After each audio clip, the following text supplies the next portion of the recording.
계속해서 성령의 9가지 열매를 계속 우리가 살펴보고 있습니다. 지난 주일에는 우리가 4번째 열매로 오래 참음의 열매를 살펴봤어요. 자, 우리가 이제 지금까지 오면서 성령의 열매를 4번 했는데, 자, 첫째는 무슨 열매예요? 사랑의 열매, 그 다음에 희락의 열매, 그 다음에 화평의 열매, 그 다음에 오래 참음의 열매. 자, 오늘은 뭐냐면 자비의 열매입니다. 자비, 향따라합니다. 자비. 여러분, 성령의 9가지 열매는 하나님의 성품이에요. 그래서 우리가 열매를 맺는다는 것은 하나님의 품성을 담는 겁니다. 그렇죠? 담는 것. 우리가 하나님의 자녀들이잖아요. 아멘. 저와 여러분들은 하나님의 자녀들이기 때문에 하나님의 자녀는 하나님의 성품을 닮아야 되는 것입니다. 그저 사랑의 열매다, 희락의 열매다, 화평의 열매다 이렇게 말로 사는 것이 아니라 우리 한 사람 한 사람이 사랑의 사람이 되어야 되는 거예요. 기쁨의 사람이 되고 화평의 사람이 되고 오래 참음의 사람이 되어야 되는 겁니다. 믿습니까? 그게 중요한 거예요. 자, 오늘은 5번째 자비의 열매에 대해서 말씀을 나눠보겠습니다. 자, 여러분, 사랑은 그래도 좀 알겠는데 자비의 성품은 뭘까? 잘 모르시는 분들이 많이 있어요.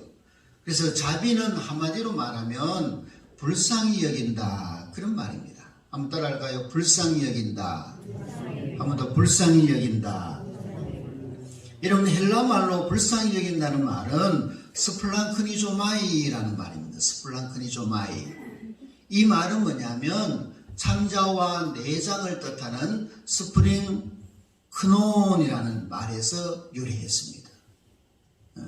그래서 불쌍히 여긴다는 말은 창자가 녹아내릴 정도로 고통스럽다.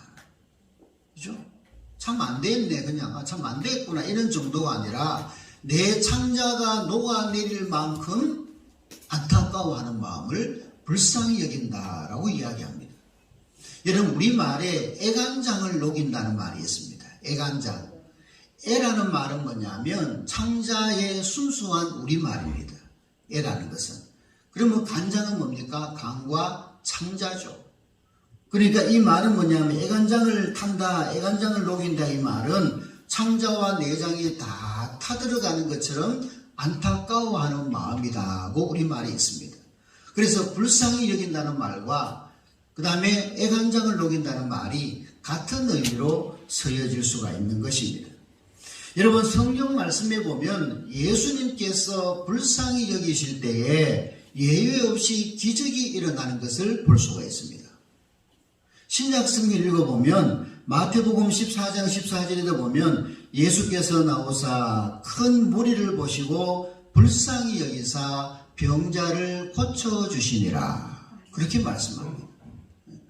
예수님께서 불쌍히 여기시니까 병자를 고치시고 예수님께서 불쌍히 여기는 마음으로 오병이의 기적을 베풀어 주시고 예수님께서 불쌍히 여기시니까 칠병이의 기적이 나타났고 예수님이 시각장애인을 불쌍히 여기니까 눈을 뜨는 역사가 일어났고 예수님께서 문둥병자를 불쌍히 여기니까 문둥병자가 깨끗해지는 역사가 일어났어요. 누가복음 7장에 보면 관성 과부의 아들이 죽었어요. 독자 및 아들 하나밖에 없는데 죽었어요. 그래서 예수님께서 그 아들 관을 보시고 불쌍히 여기니까 그 아들이 살아났습니다. 그러니까 성경 말씀에 보면 예수님께서 불쌍히 여기시는 데마다 기적이 일어난 것을 볼 수 있습니다. 그러니까 오늘도 우리 주님께서 나를 불쌍히 여기시면 문제가 해결되고 주님께서 오늘도 나를 불쌍히 여기시면 내 육체의 질병, 내 영혼의 질병, 인생의 모든 문제가 해결되고 기적이 일어나게 될 줄로 믿습니다. 그러니까 자비라는 것은 굉장히 중요한 거예요. 굉장히 중요한 겁니다. 그래서 사도 바울은 빌립보서 1장 8절에서 이렇게 이야기합니다. 내가 그리스도의 심장으로 너희 무리를 얼마나 사모하는지 하나님이 내 증인이 되신다, 그렇게 말씀합니다. 여기에 그리스도의 심장이라는 말이 불쌍히 여긴다 그 말입니다. 누가복음 10장에 보면 선한 사마리아인의 비유가 나와요. 여리고로 내려가는 한 사람이 강도를 만나서 너무너무 두들겨 맞아가지고 다 죽어가고 쓰러져 있습니다. 그런데 그 길을 레위인도 지나가고 제사장도 지나갔지만은 대수롭지 않게 그냥 지나가 버렸어요. 그런데 선한 사마리아 사람은 이 강도 맞는 사람에게 다가갑니다. 다가가면서 어떤 반응을 보이느냐 하면 누가복음 10장 34절에 보면 이런 말씀을 하고 있어요. 우리 다 같이 한번 읽어볼까요? 누가복음 10장 33절 시작. 어떤 사마리아 사람은 여행하는 중 거기 이르러, 거기 어떤 거기 강도 만난 현장에 신음하고 죽어가는 사람에게 이르러, 그 다음 뭐요? 그를 보고 어떻게 해요? 불쌍히 여겨. 네. 그러니까 선한 사마리아 사람은 그 강도 맞는 사람들에게 다가가서 그를 보고 불쌍히 여겨서 자비를 베풀었다 그렇게 말합니다. 또 중요한 구절이 있어요. 35절에 보면 사마리아인은 강도 만난 사람을 중간에 두고 주막 주인과 약속을 하면서 이런 이야기를 합니다. 35절을 계속 볼까요? 35절 시작. 그 이튿날 그가 주막 주인에게 데나리온 둘을 내어주며 이르되 이 사람을 돌보아 주라. 비용이 더 들면 내가 돌아올 때에 갚으리라 하였으니. 강도 만난 사람을 가운데 두고 여인숙 주인과 또 사마리아인이 약속하는 장면을 볼 수 있습니다. 이게 무슨 말이냐면 예수님은 죄 많은 우리를 불쌍히 여기셔서 죄 많은 우리 불쌍한 인생들을 중간에 두고 나를 중간에 두고 예수님께서 우리를 불쌍히 여기셔서 약속을 하셨고 아버지의 그 약속을 이루기 위하여 이 땅에 오셔서 희생 제물이 되어 주셨다는 겁니다. 하나님이 우리를 불쌍히 여기셔서 불쌍히 여기는 이 존재, 나라는 존재, 우리 모두의 존재를 가운데 두고 하나님과 아들이 약속을 해서 그 약속으로 인하여 이 땅에 인간의 몸을 입고 오셔서 그 불쌍한 영혼을 구하기 위하여 십자가 희생제물이 되셨다 그 말입니다. 예. 그러니까 말하자면 하나님의 자비하심 때문에 우리가 뭐한 것이다? 구원받은 것이다.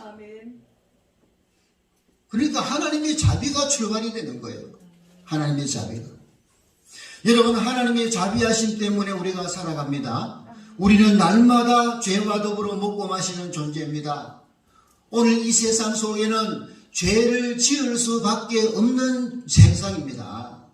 죄 짓지 않고 사는 사람 어디 있어요? 다 죄를 짓고 삽니다. 죄를 지을 수밖에 없는 세상 속에서 우리는 날마다 죄와 더불어 먹고 마시는 존재로 살아가지만은, 그래서 우리 삶 속에 날마다 넘어지고 쓰러지고 상처뿐인 존재이지만은 그래도 하나님의 자비하심 때문에 살아가고 있다 그 말입니다. 이걸 우리가 감사해야 돼요.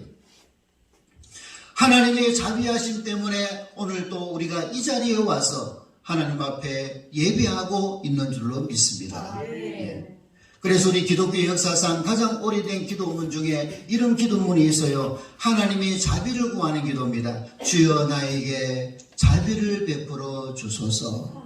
이 말이 뭡니까? 주여 나를 불쌍히 여겨 주시옵소서. 우리 인생 가운데 기도 중에 기도 최고의 기도가 뭐냐? 주여 나를 불쌍히 여겨 주시옵소서. 여러분, 가톨릭이 미사를 드릴 때 제일 먼저 드리는 찬송이 뭔 줄 아세요? 키리에 엘레이션, 주여 나를 불쌍히 여겨 주시옵소서. 여러분, 예수님이여 나를 불쌍히 여기면 끝납니다. 예수님이여 내 인생을 불쌍히 여기면요, 내 인생의 문제가 해결됩니다. 주님께서 나를 불쌍히 여기면 모든 게 해결됩니다. 믿으십니까? 이게 중요한 거예요. 여러분, 불교에서는 자비를 참 강조하죠. 그래서 부처님을 뭐라고 이야기합니까? 대자대비하시다. 그렇게 이야기합니다. 부처를 대자대비하다 그럽니다. 이 자비라는 말은 중생들을 한없이 불쌍히 여기는 것. 자비라는 말은 서로 불쌍히 여기는 마음을 이야기합니다. 그런데요, 여러분 보세요. 대자대비하다는 석가가 인생을 위해서 뭘 했죠? 뭘 했습니까, 여러분? 석가가 우리 인생을 위해서 뭘 했느냐고요? 어떤 희생을 치렀냐고요? 한 게 없습니다. 이 석가는 인간이 늙고 병들고 죽어가는 모습을 보고 충격을 받아가지고 며칠 동안 밥도 안 먹고 물도 안 마시고 이렇게 슬퍼하며 탄식했습니다. 늙은 사람에게 다가가지도 않았습니다. 병든 사람에게 다가가지도 않았습니다. 그리고 충격받아서 공구를 뛰쳐나가서 고행의 길에 접어들었습니다. 우리 인생이 했는 게 뭐가 있죠? 불쌍히 여긴다고 해서 자비로운 마음을 가지고 우리 인류에게 한 게 뭐가 있느냐고요. 우리 인간에게 뭘 했느냐 그 말이죠. 슬퍼한다고 생로병사가 해결됩니까? 슬퍼한다고 불쌍한 마음이 해결됩니까? 슬퍼하면 한 끼의 양식은 줄 수 있을지 모르지만은 슬퍼한다고 그 영혼이 어떻게 되느냐고요. 아무 의미가 없는 거예요. 그런데 우리 예수님은 죄 많은 우리 인생들이 지옥으로 향하여 영원한 형벌로 향하여 다가가고 있는 인생을 불쌍히 여기셔서 불쌍히 여기고 마음만 안타까워하신 분이 아니라 실질적으로 이 땅에 인간의 몸을 입고 오셔서 그 불쌍한 영혼의 죄 문제를 짊어지시고 십자가에서 자기의 생명을 던졌습니다. 자기가 십자가에서 희생함으로 말미암아 그 불쌍한 영혼을 근본적인 죄의 문제에서 해결해 주시고 우리에게 영원한 생명을 주신 겁니다. 할렐루야. 다릅니다, 여러분. 차원이 다릅니다. 불쌍히 여긴다고 됩니까? 너하고 나하고 같이 불쌍한데 누가 불쌍한 사람을 도와줍니까? 너도 불쌍하고 나도 불쌍한데, 너도 죽고 나도 죽는데, 너도 어렵고 나도 어려운데 누가 누구를 도와준단 말입니까? 예, 그럴 수가 없는 거예요. 불쌍한 사람끼리 아무도 도와줄 수가 없는 것입니다. 그래서 여러분 희한한 것은요, 사랑의 하나님이라고 말하지, 그죠? 사랑의 하나님. 근데 석가모니 보고는 뭐라 그래요? 사랑의 석가모니 그럽니까? 아니잖아요. 뭐라 그래요? 대자대비하다 그럽니다. 사랑이 많으신 석가모니님 이리 이야기 안 합니다. 예. 이러면 석가모니가요, 전생이 왕자였습니다. 마하사토바죠. 왕자였어요. 근데 왕자였는데 이 왕자가 어느 날 산속을 지나가다가 새끼를 낳고 굶주려 있는 호랑이를 만납니다. 그래서 석가가 이 마하사토바가 이제 호랑이를 보니까 불쌍해요. 아이고, 내 몸을 줘야 되겠다. 그러니까 자신의 몸을 막 먹으라고 줍니다. 주니까 이 호랑이가 기진맥진해가지고 먹을 힘이 없어요. 그래가지고 자기 몸에 피를 내어가지고 그 피를 핥아 먹게 했습니다. 그래서 이 호랑이가 피를 핥아 먹고 이 왕자를 삼켜버렸습니다. 죽여버렸어요. 그래서 이 왕자가 이제 호랑이의 밥이 되고 불쌍히 여겼다고 해가지고 나중에 석가는 이 땅에 와가지고 부처가 되는 겁니다. 그리고 호랑이는 깨달아가지고 나중에 석가모니 제자 5명 중에 한 사람이 되었다는 이야기가 있어요. 여러분, 이 이야기에서 여러분 뭘 깨닫습니까? 호랑이 밥이 되어서 어떻게 됐다는 겁니까? 네. 여러분, 사람이 왜 늙어요? 사람이 왜 병이 들까요? 사람이 왜 고난이 많을까요? 그냥 살아가면 좋은데 왜 뜻하지 않고 원하지도 않는 그런 풍랑과 쓰라미 같은 것들이 내 인생에 닥칠까요? 왜 자꾸 아플까요? 평생 동안 피부가 통통하고 늙어도 그렇게 살면 좋은데 왜 늙어가면서 피부가 쭈글쭈글해지고 아무리 다리미로 다려도 안 되느냐 말이에요. 왜 사람이 죽을까요? 이게 뭐냐면 죄 때문에 그런 겁니다. 불쌍히 여긴다고 될 문제가 아니라 죄 문제를 해결해야 생로병사가 해결되는 거예요. 이 사실을 모르면 안 됩니다. 예. 서로 쳐다보면서 불쌍히 여긴다고 해결되는 문제가 아니라 인류의 죄 문제를 해결해야 되는 거예요. 그래서 죄 없으신 예수님이 오셔서 인류의 모든 죄를 짊어지시고 십자가에서 죽으심으로 말미암아 죄값을 지불하심으로 저와 여러분들은 주님 안에서 자유자가 된 거예요. 그래서 누구든지 예수께로 오는 사람마다 예수를 주님으로 영접하는 사람마다 죄에서 해방되고 하나님의 자녀되고 영생을 얻고 하나님의 나라를 유업으로 받게 되는 줄로 믿습니다. 죄 문제 해결 없이는 우리 인생의 문제가 해결될 수가 없어요. 우리 인생의 근본적인 문제는 죄 때문에 다 이루어지는 거예요. 세상 마사 모든 것이 죄 때문에 이루어지는 문제예요. 그렇기 때문에 죄 문제를 해결하지 않고서는 우리 인생의 문제는 해결할 방법이 없어요. 그러므로 예수님께서 십자가에서 죽으심으로 끝나버렸다면 석가와 다를 바가 뭐가 있습니까? 그러나 우리 주님께서는 십자가에서 죽으시고 3일 만에 죽음에서 사망에서 부활하셨습니다. 살아나셨습니다. 영생으로 살아나셨습니다. 그래서 예수 안에 있는 자들은 모두가 첫째 부활에 참여하는 자가 된 거예요. 호랑이가 불쌍해서 호랑이 밥이 되어 죽었다. 그게 우리 인생에 무슨 의미가 있으며 무슨 유익이 되느냐고요. 그러므로 우리가 구원받게 된 것은 하나님의 자비하심 때문이었다. 여러분, 이게 얼마나 중요한지 모릅니다. 하나님의 긍휼하심 때문에 우리가 영생을 얻었다는 사실을 믿으시기를 축원합니다. 죄 많은 인생들이 망하지 아니하고 여전히 목숨 붙이고 살 수 있는 이유, 하나님의 자비하심 때문이다. 여러분, 이런 찬송이 있잖아요. 자비로운 주 하나님, 날 구원했으니 내 잃어버린 생명을 이제야 찾았네.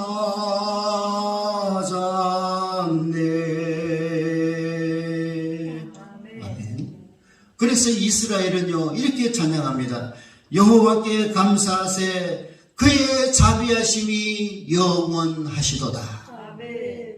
한번 따라할까요? 여호와께 감사하세, 그의 자비하심이 영원하시도다. 영원하시도다. 하나님의 자비하심이 없었다면 우리 인생은 그대로 멸망받았을 겁니다. 하나님의 자비하심, 하나님이 우리를 긍휼히 여기시고 하나님의 나를 불쌍히 여기는 마음이 있었기 때문에 독생자 예수가 이 땅에 오셨고, 그 예수가 나의 죄를 다 짊어지시고 십자가에서 희생하며 죽었기 때문에 내 죄의 문제가 해결되어진 것이고, 예수님께서 죽음으로 끝난 것이 아니라 3일 만에 부활하심으로 말미암아 우리에게 나도 소망 가운데 살아갈 수 있는 위대한 소망을 우리에게 허락하여 주신 거예요. 이 자비라는 것은 얼마나 감사한지 몰라요. 하나님의 자비하심 때문에 내가 영생을 얻게 된 것입니다. 여러분, 이 자비를 영어 성경에는 뭐로 번역을 하느냐 하면 kindness, 친절함이에요. 친절함. 자비를 친절함으로 번역했어요. 자, 그러면 자비심이 많다는 것은 뭐가 많다는 거예요? 친절하다는 겁니다. 그리고 예수 믿는 사람은요, 좀 친절할 필요가 있어요. 묵뚝뚝하게, 아주 불통스럽게 그렇게 말하는 것보다도 어떻게 해요? 친절하게. 영국 초등학교 어디로 가면 됩니까? 저걸 가봐요. 상생 이쪽으로 가세요. 이쪽으로 가세요. 이쪽으로 가면 됩니다. 그렇게 친절할 필요가 있어요. 그래서 친절로 번역한 것이 많아요. 그래서 자비하심이라는 것은 친절하다는 말로도 이야기가 되는 겁니다. 자, 그러면 오늘 우리가 예수 믿고 하나님의 자비하심을 통해서 구원받은 사람들은 이제 하나님의 성품을 닮으면은 우리도 자비로운 사람이 되어야 되잖아요. 우리에게도 자비가 있어야 되잖아요. 그럼 이 자비의 열매를 맺기 위해서는 어떻게 해야 되는가? 오늘 몇 가지를 살펴볼까요? 자, 자비의 삶을 살아가기 위해서는 첫 번째로 따라합니다. 십자가를 바라보자. 한 번 더 십자가를 바라보자. 이게 굉장히 중요합니다. 왜 십자가를 바라봐야 되느냐면요, 십자가는요, 우리를 불쌍히 여기시는 하나님의 자비의 절정입니다. 동의하십니까, 여러분? 그렇잖아요. 이때까지 쭉 제가 설명해 드렸잖아요. 하나님의 자비하심의 절정, 그게 바로 십자가입니다. 하나님의 자비하심과 십자가의 사건으로 인하여 내가 구원받았잖아요. 십자가 사건을 인하여 내가 죄 용서받고 하나님께서 나를 용납해 주셨고 하나님께서 나를 용서해 주셨고 하나님께서 나를 받아주셨잖아요. 그죠? 그러면 나도 다른 사람들을 받아줘야 돼요? 안 받아줘야 돼요? 받아줘야 되죠. 다른 사람을 용서해야 돼요? 용서 안 해야 돼요? 용서해야 되죠. 그러니까 십자가를 바라본다는 것은 내가 용서받을 수 없는 죄인이었고 내가 영원한 형벌을 면할 수 없는 죄인이었고 나는 용서받을 수 없는 죄인이었는데 십자가로 내가 용서받았고 십자가로 구원받았고 십자가로 주님의 나를 받아주셨다면 다른 사람도 어떻게 해요? 내가 용서해야 되고 내가 용납해야 되고 내가 이해를 해야 될 줄로 믿습니다. 그게 십자가를 바라보는 거예요. 당연한 것 아니겠어요? 나도 죄 가운데 용서받았다면 나도 다른 사람을 용서할 수 있어야 되잖아요. 그런 마음을 가져야 됩니다. 여러분 그렇잖아요. 오늘날 많은 사람들은 십자가가 자꾸 무기력해져 갑니다. 십자가 믿으면 바보처럼 되어가요. 오늘 이 시대가 무슨 십자가냐? 십자가가 무슨 의미가 있느냐? 그렇게 말하는 사람이 있습니다. 십자가보다는 내 중심, 내 고집, 내 주장이 앞서요. 십자가는 무슨 십자가? 지금 내가 급한데, 내가 지금 1등 해야 되는데, 내가 지금 성공해야 되는데, 항상 이런 마음이 십자가보다 앞서고 있기 때문에 용서가 안 되고 용납이 안 되는 거예요. 여러분 십자가 앞에서 용서 못할 사람이 있겠어요? 우리 감정이 막 확 해가지고 십자가가 아니라 뭐라도 내가 용서 못하지만 우리가 냉철하게 한번 생각해 보십시오. 십자가 앞에서 용서 안 되는 게 있나요? 없잖아요. 내가 용서받았잖아요. 여러분 이걸 믿습니까? 여러분 십자가 앞에서 용서받았습니까? 그러면 내가 용서 못할 게 뭐가 있어요? 내가 용납 못할 게 뭐가 있어요? 일시적인 감정의 북받침으로 인해 가지고 내가 도저히 용서 못해, 절대로 용서 못해. 우리 이런 말 자주 하잖아요. 다시는 용서 못해, 너는 용서 못해, 이런 말을 자주 하잖아요. 그럴지라도 늘 이 말씀을 생각하고 십자가를 바라보면서 주님 앞에 나가면 내가 용서하지 못할 사람까지도 용납하고 용서해지는 데까지 나가게 되는 거예요. 십자가 앞에서 한번 따라가요. 십자가를 바라보자. 한 번 더 십자가를 바라보자. 그래서 여러분 용서의 사람이 되세요. 용납하는 사람이 되세요. 자, 두 번째는 뭐냐면 상대방을 존중해야 됩니다. 한번 따라합니다. 상대방을 존중하자. 여러분 우리 모든 인간은 다 똑같습니다. 내가 귀하면 너도 귀해요. 우리 새끼 귀하면 다른 새끼도 귀해요. 맞아요 안 맞아요? 맞습니다. 내 새끼만 귀합니까? 자기는 다른 사람들의 가족들, 자녀들 다 죽여놓고 자기 가족 건들면 난리 나는 거예요. 사람들이 그렇다니까요. 내가 귀하면 다 귀해요. 내가 좋으면 다 좋아요. 내가 싫으면 다 싫어요. 근데 내가 싫은 일을 왜 남에게 시킵니까? 그렇잖아요. 내가 좋으면 다 좋은 거예요. 내가 원하는 것은 다른 사람도 똑같이 원하고 있습니다. 이래서 서로 뭐라고 이야기하느냐? 우리 자주 말이 하죠. 역지사지 해보라. 우리나라 정치판은 아침부터 잘 때까지 싸우는 판 아닙니까? 눈 감고 잘 때도 싸우는 것 같아. 근데 보세요. 서로 역지사지하면 다 이해되는 거 아니에요? 전부 상대방을 쏘아붙이는 거는 뭡니까? 자기가 그랬던 거잖아요. 그렇잖아요. 자기들이 다 그랬던 그거를 잊어버리고 쏘아붙인단 말입니다. 역지사지로 보면 이해 못할 게 뭐가 있나요? 아, 나도 그랬지. 참, 나도 그랬다. 나도 그때 그렇게 되더라. 이렇게 내 자신을 상대방의 입장과 바꾸어서 생각하면 다 이해가 되는 거예요. 그래서 여러분 상대방을 높여주세요. 우리 예수 믿는 사람은요, 다른 사람을 높여줘야 돼요. 상대방을 인정해야 됩니다. 나도 귀하지만 상대방도 귀하잖아요. 주님께서 나를 위하여 십자가를 지셨다면 주님께서 내가 미워하는 저 사람을 위해서도 십자가를 지셨잖아요. 아멘? 맞잖아요. 그러면 그 사람을 귀하게 여기세요. 그 사람을 높여주세요. 자꾸 업신여기고 인정하지 않으려고 그러고 그렇게 하지 말고, 그러면 그 사람도 피곤하고 나도 피곤해요. 인정해 주세요. 잘하면 잘한다고 인정해 주세요. 예쁘면 예쁘다고 인정해 주세요. 내가 더 예쁘지. 내가 더 예쁘지. 내가 더 멋있지. 이렇게 하면 피곤하다고요. 서로 인정해 줘야 됩니다. 그래서 자기 중심적인 사람은요, 절대로 자비하심이 일어나지 않습니다. 자비심이. 자기 중심적인 사람은 끝까지 자기를 변명하고 논리적으로 나갑니다. 그렇지 않습니다. 자비로운 사람은 늘 은혜를 생각합니다. 나도 그랬지. 나도 그랬는데 주님께서 나를 용서해 주셔서, 나는 정말로 가치가 없는 존재였는데 주님께서 나를 최고의 가치로 만들어 주셔서, 하나님의 자녀로 삼아 주셔서, 천국 백성으로 삼아 주셔서, 그렇다면 다른 사람은 그렇게 생각하면 안 되나요? 다른 사람도 마찬가지인데. 그래서 우리는 날마다 상대방을 인정하는 그런 삶을 살아야 되는 겁니다. 그 다음에 또 한 가지는 뭐냐면, 상대방의 고통을 외면하지 말고 바라봐야 됩니다. 자, 선한 사마리아 비유에서 보면 사마리아인은 강도 맞아 죽어가는 자를 보고 어떻게 했다 그랬어요? 불쌍히 여겼다. 불쌍히 여겨. 그런데 제사장과 레위인은 보는 것에 실패했습니다. 제사장과 레위인은 강도 맞는 사람이 아파하고 신음하고 죽어가는 것을 본 게 아니라 뭐를 봤느냐? 자신을 봤어요. 아이고, 내가 저 사람하고 엮이면 어떻게 될까?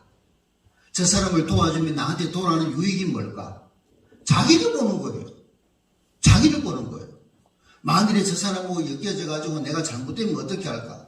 그 사람의 신음과 그 사람의 아픔과 그 사람의 고통을 보는 것이 아니라 내 자신이 어떻게 될까봐 자기 자신을 보고 있는 거예요. 보는 관점이 다른 거예요. 근데 사마리아 사람은 보세요. 그 사람을 보고 불쌍히 여겼다는 말은 무슨 말입니까? 그 사람의 고통이 들렸고, 그 사람의 신음소리가 들렸고, 그 사람이 아파하며 죽어가는 그 엄청난 두려움이 이 선한 사람에게도 느껴졌다는 말입니다.